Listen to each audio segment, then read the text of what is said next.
Dr. Science of Neuropsychiatry. The first thing that he told me, catabolic state is unhealthy state of the body. If you have a critically catabolic patients in the hospitals, it's immediately emergency. To prevent catabolism, they would put them on specific medication and protocols. And my father told me right away, why would anybody, bodybuilders, consciously once or twice a day drive their body in catabolic? It's unhealthy. It's lowering your lifespan, shortening your life, and it can create a lot of health issues. My father, of course, back in the day, teach me one thing that I've never heard from anybody else. And I realized that he was right. And for many years, for many athletes, professional athletes that I train, I apply this hyperemia advantage system. So what is hyperemia? Hyperemia is increased blood flow to the muscle. Like right now, all of you that's sitting down, right? Your physiological need for hyperemia in the muscle is very, very minimal. So maybe 10, 12, 15% at the most of blood is in your muscle right now. But when you start training, up to 60, 65% of the blood goes in exact muscle fiber that you're training. So if you do have elemental pre-digested nutrients that doesn't need digestion, it's ready for uptake, and you release anabolic hormones, especially storage hormone like insulin. Insulin takes everything out of the blood and stores in the first available tissues. So if you have a muscle contraction in the bicep, energy used for muscle contraction is glucose. You're losing a ATP, you're losing a glucose, but if you have in the bloodstream glucose circulating with essential amino acids, with L-carnitine, with beta-alanine, with all the nutrients that I put in my supplements, insulin is going to drive this into the cell. So this is really a concept. If you do have an airplane going from Madrid to America, it's a pointless if you have an empty airplane. You need the passengers. If you're going to train, and right now, if you understand, men have a 5-6 liters of blood, women 4 or 5. If now from 15% you're going to increase the blood flow to 65%. So exact muscle that you're training is going to have now blood supply and all the nutrients in the blood. Now this is very, very important because this is a hyperemia advantage difference. You know, first I want to say hello to Alfonso de Rio, Manuel Manchado, and Raul Carrasco, that's IBB pros. You know, it's great to have them. And I want you to really to understand, to reach whatever level, and we want to reach Olympia levels, you have to do everything maximal. I always say that if Arnold would use it, he would be much better. Pro bodybuilders at a great level of development, but to reach that level of excellence, that everything that you do is maximal. So when we walk into the gym, what do we try to do? We want to maximally stimulate, maximal amount of muscle fibers. So somebody trains hard, but not really hard. And somebody else is training maximal. Who do you think is a benefit? So the first thing is, are you honestly maximally stimulate your muscle fibers? Then do you really have a maximal supply of all the nutrients that you need for maximal benefits? So if you have these two, you can peacefully go home and understand, okay, I did everything to maximally benefit. But when you compromise, you can reach a great level, but you're not going to be number one in the world, right? So this is really the idea. I want to show you, and I'm convinced there's going to be a lot of great champions here from Spain. But you have to be honest to yourself. Do you maximally stimulate? Do you have a maximum nutritional support? If you have both, you can succeed. Okay, so now just to touch the subject of training. What does it mean, maximal stimulation? A lot of people always say, okay, heavy duty, go heavy or go home. Okay, which power lifter or weight lifter that is doing the heaviest possible weight do you see with maximal hypertrophy? None. And this is the fact. Now, I'm not saying that training heavy is wrong, no. But via appearance sport, not performance. We want a hypertrophy, not necessarily strength. So as you know, also in exercise physiology science, they say fast twitch fiber. It's a white muscle fiber that gives you the size. It's best stimulated with low repetition protocols, 6, 8, 10 repetitions. Mohammed Ben Aziza, you know guys, Mohammed, he was very short, but probably the most muscular guy I have ever seen. He was training minimum 15, 20 repetitions every day. And according to the science, that should not stimulate the muscle fiber. Vince Taylor, Flex Wheeler, many people. I had an opportunity to train Flex Wheeler, and I've seen it myself. It's nothing heavy, high repetitions, and just exploding right in front of you.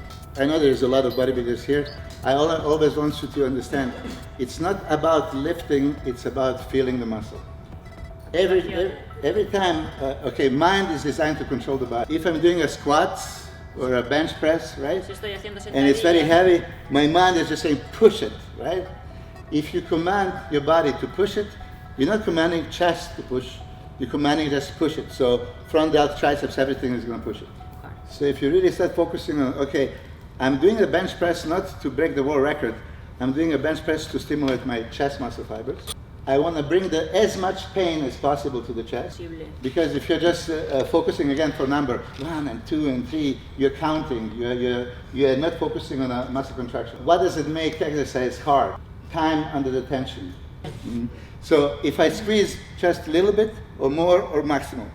So there's a difference in contraction. A lot of people just squeeze as much as you need to move the weight, so you can do more and more. Every repetition wants you maximal contraction, and soon you're going to completely come to the failure. When you fail, this is when you stimulate. You know, that shock creates the change. And you can really shock with a little weight or with a heavy weight. Every time when you train, you have to feel the muscle, maximally contract and fail. That is going to create a change. Otherwise, you see some people that train week after week, month after month, year after year, and they don't really change much.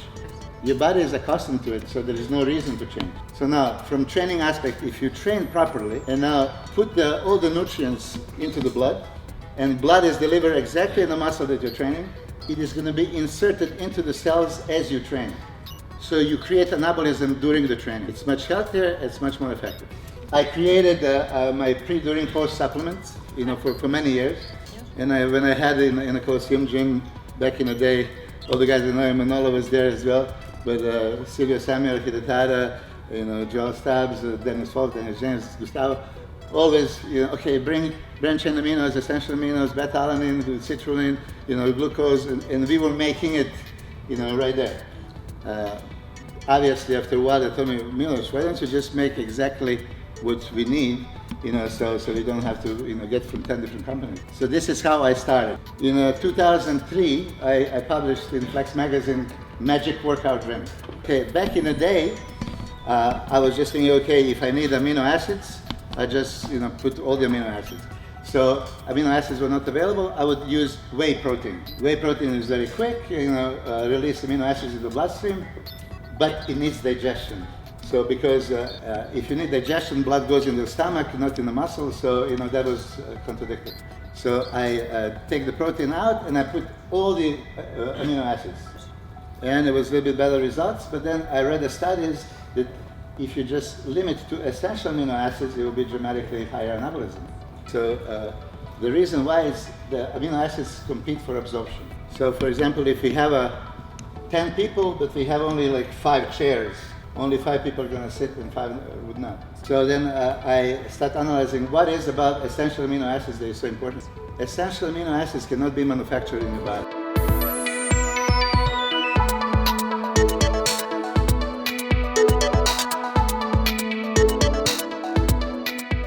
Funny amino acids, 8 are essential. Branched-chain aminos is leucine valine, right? Tryptophan, threonine, phenylalanine. When you want to synthesize anything in your body, your hair, your skin, your muscle, your brain, doesn't matter, any tissue, right? Everything is made out of amino acids. You have a structural and a functional amino acid. So functional like enzymes, okay, growth hormone. Whoever is using it, you know, it's 191 amino acids in a sequence, right? It's specific formula, yeah. Bone, muscle, you know, skin, everything is different. So it's different formula.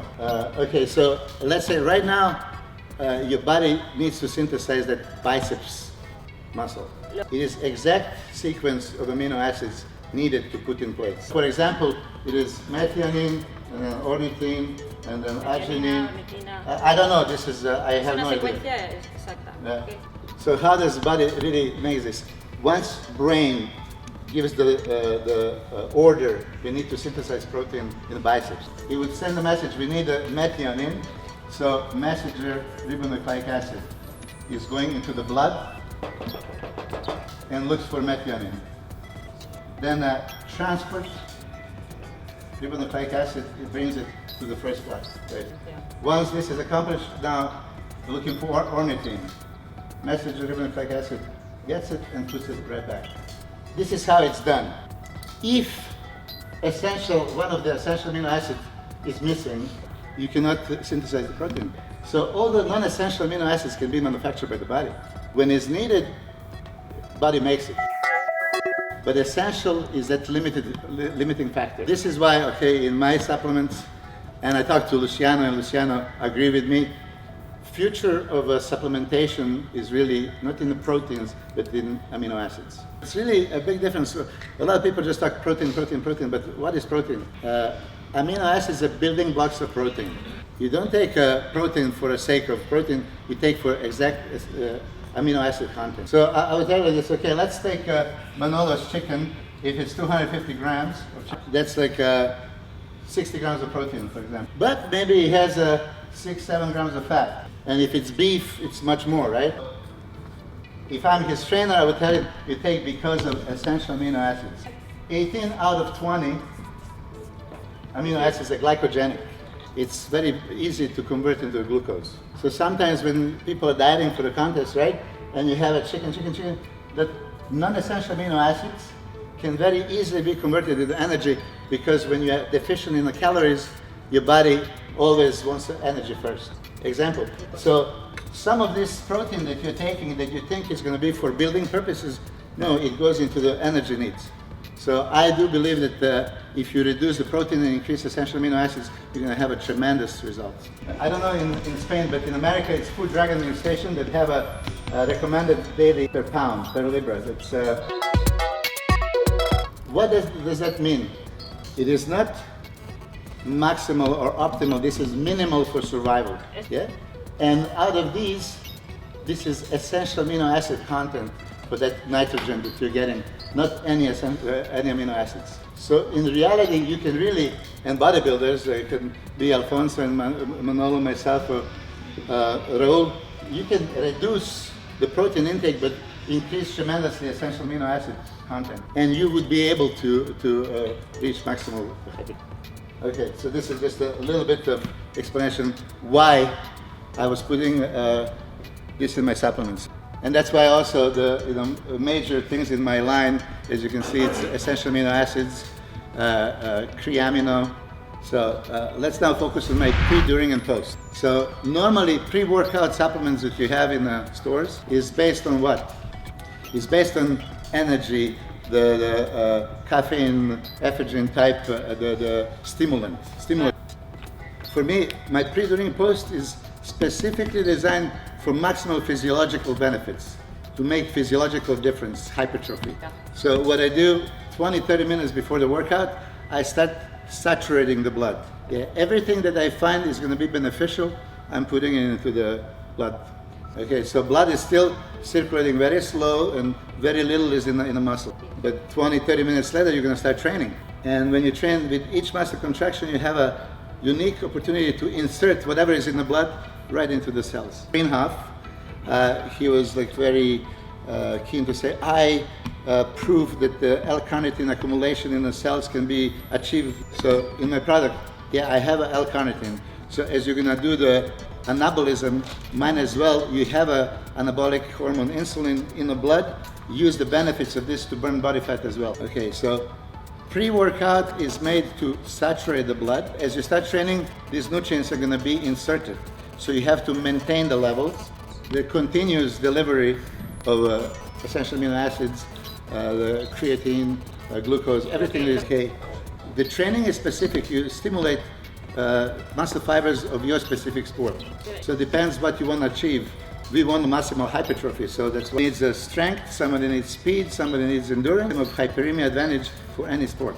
It is different things that you can add to the drinks. So for that reason, my pre-enduring drinks have a minimal amount of carbohydrates necessary together with the amino acids. Right? But what I recommend to my bodybuilders, add additional carbohydrates according to your, in the normal training of a professionals, let's say.